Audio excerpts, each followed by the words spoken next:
நாடு சீரழிஞ்சிட்டு இருக்கு.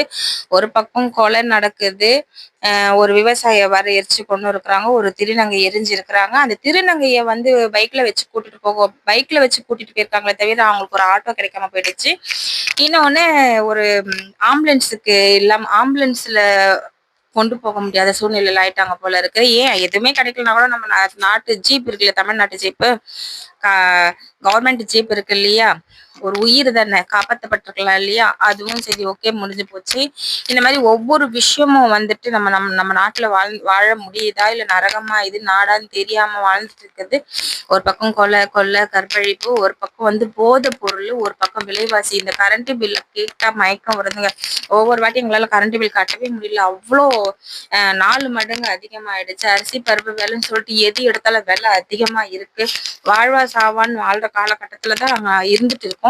அது மட்டும் இல்லாம வந்துட்டு எனக்கு வெளியில போற பெண்கள் வந்து வீட்டுக்கு வர வரைக்கும் யாரா இருந்தாலும் 6லிருந்து 60 வரை வெளியில போயிட்டு வேலைக்கு, ஸ்கூலுக்கு, பள்ளிக்குன்னு சொல்லிட்டு போயிட்டு வர, காலேஜுக்கு போயிட்டு வர பெண் பிள்ளைகள் வீட்டுக்கு வர வரைக்கும் பேரண்ட்ஸ் பெத்தவங்க நாங்க என்ன பண்றோம்னா பயந்து ஒரு சரி வேலையெல்லாம் முடிச்சுட்டு தூங்கலாம் பார்த்தா தூக்கம்லாம் வரது கிடையாது. ஏன்னா போன பிள்ளைங்க நல்ல முறையில வீட்டுக்கு வரணுமே அப்படின்ற ஒரு பயந்து வாழக்கூடிய ஒரு சமுதாயமா மாறி போயிடுச்சு. எதை நோக்கி நம்ம பயணம் செஞ்சுட்டு இருக்கிறோம், என்னைக்கு விடிவு காலம் வரும்ன்றது எங்களுக்கு தெரியல.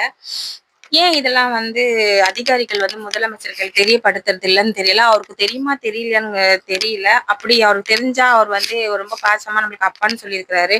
அப்பா மட்டும் இல்லாம தாயுமானவர் சொல்லியிருக்காரு. தாயுமானவர் மட்டும் இல்ல, அவர் வந்து உங்களுடன் ஸ்டாலின் சொல்லிட்டு ஒவ்வொரு குடும்பத்திலயும் ஒரு உறுப்பினராக இருக்கிறாரு.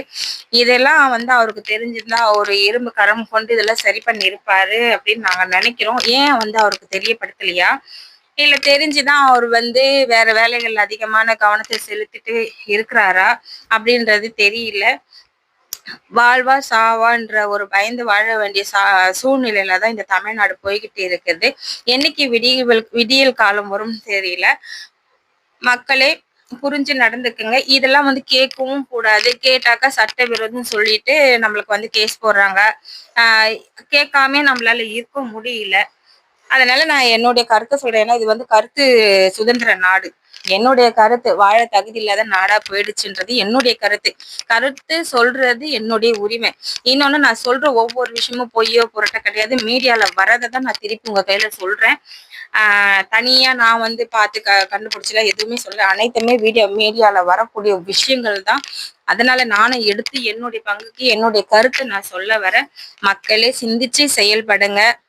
வருங்காலம் நம் கையில் இருக்கு. யோசிங்க, முடிவு பண்ணுங்க. நன்றி, வணக்கம்.